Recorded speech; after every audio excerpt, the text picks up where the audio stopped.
नमस्कार मित्रांनो, स्पर्धा परीक्षेची तयारी करत असाल तर सगळ्यात मोठी रिस्क तुम्हाला मी आता सांगेन. यामध्ये नोकरी मिळण्याचे चान्सेस खूपच कमी असतात. जर आपण बघितले तर point not not not not not 1% chances आहेत तुम्हाला नोकरी लागू शकते.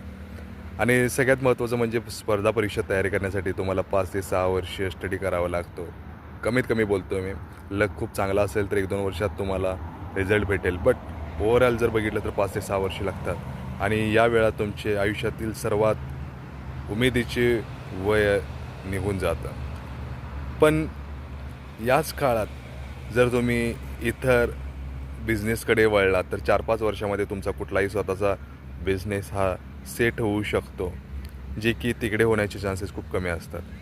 4-5 वर्षामध्ये तुम्हाला आर्थिक, मानसिक, शारीरिक त्रासाला सामोरे जावे लागते आणि 4-5 वर्षानंतर रिझल्ट काही तुमच्या बाजूने लागला नाही तर तुमच्या आयुष्याचं नुकसान होऊ शकतं. पण तुम्ही योग्य वेळी जर बिझनेसमध्ये उतरलात तर तुम्ही सक्सेसफुल होऊ शकता. आता त्यामध्ये देखील रिस्क असू शकते, पण स्पर्धा परीक्षेची तयारी करताना तुम्ही त्याची निगेटिव्ह साईड देखील अवश्य बघा. धन्यवाद.